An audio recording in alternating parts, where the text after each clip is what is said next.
for you. I guess you saw on the paper this morning that the Justice Department approved our redistricting plan. It was in this morning's paper, and we got emails last night from the governor. So anyway, we all now can go about sending out our letters to the folks in the new district. It's going to make for an interesting session because the election is going to be completely different from anything you've seen in the past. We closed out 2 seats in the Tidewater area. It's interesting, Virginia Beach grew, but didn't grow very much. Consequently, all the growth was in Northern Virginia, so they picked up a couple of districts from Tidewater and pumped them up in the Northern Virginia area, out in the fastest growing counties. One of them was the fastest growing county in the country, Loudoun County. And Prince William picked up like 150,000 new voters. Loudoun picked up an entire district and a half. So we lost the district that is Ocean View, a Democrat currently held it until yesterday. And now that district has been moved, and it's up in Northern Virginia. We lost the district that Phil Hamilton had, and he was defeated in his last election. And Robin Abbott she was the delegate in that area, which has now disappeared to Northern Virginia. And so those are 2 areas that it's interesting to try to find out what those previous members are going to do. Robin, I think, is going to move into an adjacent district and challenge somebody. The minority leader out in Southwest Virginia lost his district. We put him in with an incumbent that he couldn't beat, Joe Johnson, who's been there longer than me. So that would be a tough race. So he moved into a Republican district, and he's challenging a Republican incumbent. So that'll be interesting. And we have 2 or 3 other situations like that. In the Senate, there are a couple of seats that, of course, you realize that the Senate is controlled by the Democrats, the House is controlled by the Republicans. So we eliminated Democrat seats wherever we could, and the Senate eliminated Republican seats wherever they could. So they eliminated 2 Republican seats, and one of the Republicans is moving into a Democrat's area to challenge him out in Southwest Virginia on the other side of Roanoke. And I don't know what the other one's going to do. So that's pretty much the picture of redistricting. And it wasn't a pleasant situation because a lot of friends were hurt. For example, the first redistricting plan that the governor vetoed had eliminated McWaters. And then the Senate was trying to save Frank Wagner. When they drew the lines, they didn't realize that Wagner had moved. So they drew Frank out, put him in McWaters district. So when they realized that Frank had moved, they redrew the lines again and put Frank back in the 7th district and left McWaters out. And then that was vetoed by the governor. The governor tried to make some arrangements, and he finally did. What happened, Fred Quayle had some back surgery, and he was going to be incapacitated for a long time. And so Fred decided that he would resign, which opened up an area where Harry Blevins moves farther into Suffolk and moves a little bit further south out of Virginia Beach. If you didn't know it, Harry Blevins had the whole southern half of the city as a part of his Senate district. So that cleared up enough room for Waters to retain his seat. So that's where we are in redistricting. So that means now that everybody will be sending out letters to all the new precincts. I gave up 6 really good Republican districts to Ron building the waiver. I had no say in the matter. Somebody else was drawing the lines. But anyway, I lost 6 good precincts, and I picked up 7 that are sort of marginal. So we'll have to see how that goes. We expect that there'll be at least 12 new faces in the House. So that's going to be sort of interesting too, because a number of the House members are running for Senate seats.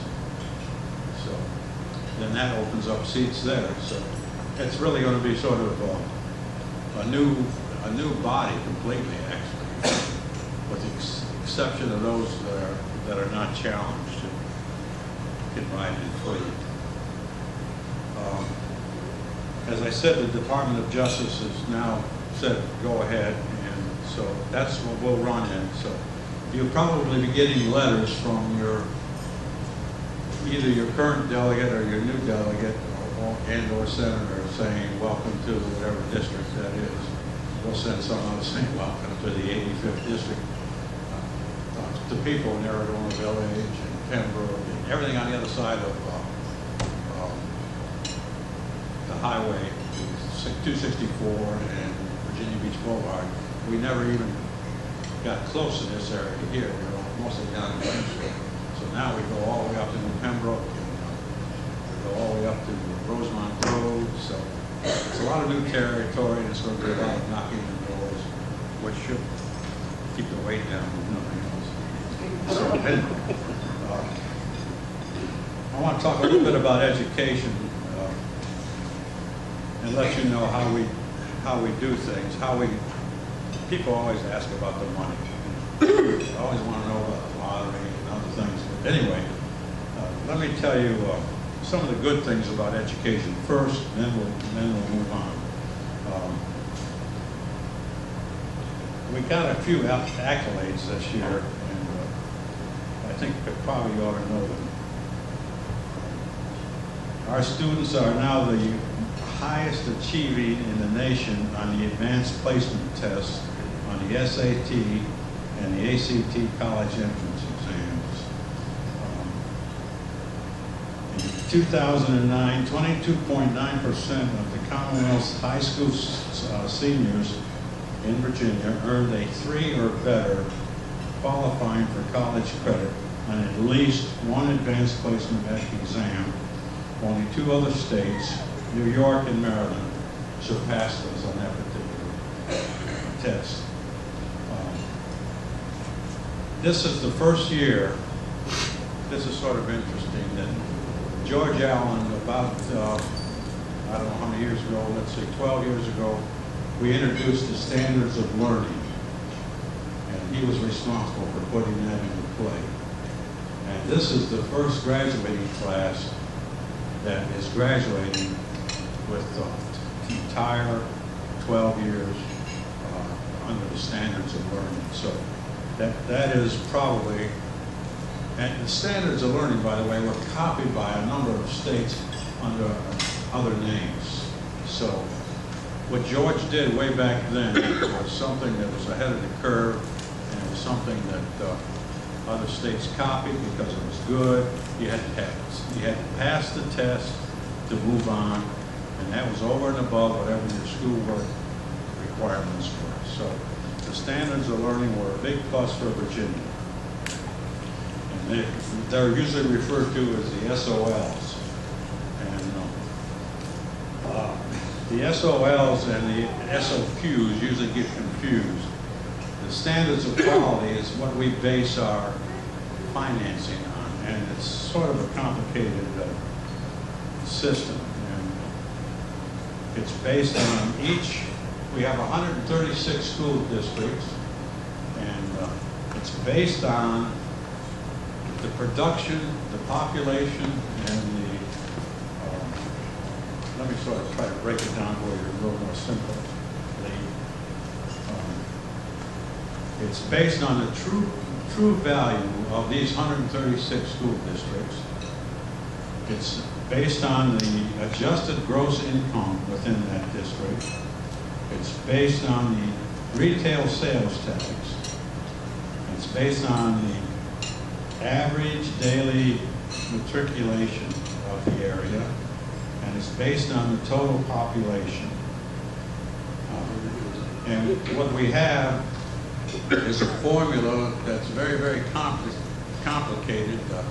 It's an equation, really, and it's like usually 2 pages.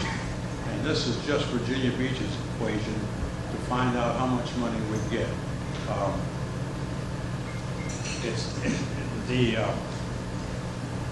The equation is local true value over state true value,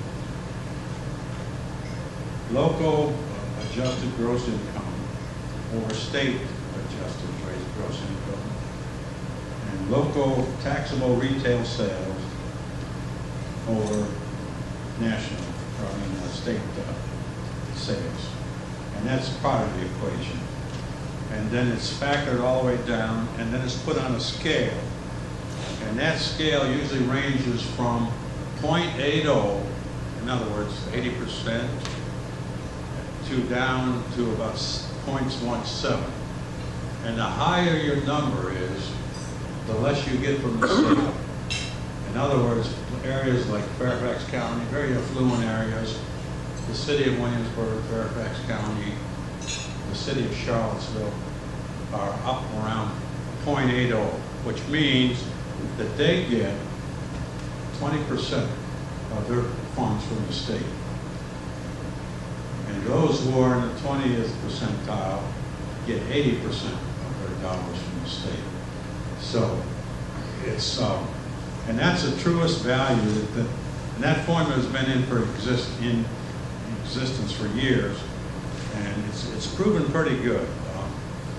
And of course, you realize that we give, when you factor in that 80% down to 17%, you realize that the remaining amounts of money come from the locality. That's your local taxes. So if, for example, Virginia Beach gets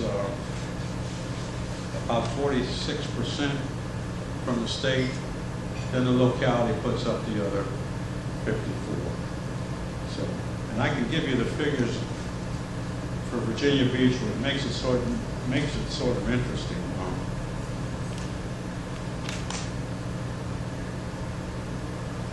The true value of all our property is a little bit over 62 billion, 62.25. Our local gross income is a little over 11 billion. Local taxable sales, almost 5 billion. Local daily matriculation is 70,000. That's the number of kids in school, 70,000, roughly. Local population, 430,000, which is, give or take. These figures are lagged a little bit. Let's see, local value of property is like 1.1 trillion. And then local taxable sales is 91 billion. Let's see. And state population then was 7,600. It's at 7,600,000. It's at 8 million now. That's why each of us has a district that's composed of 80,000, plus or minus 1%. So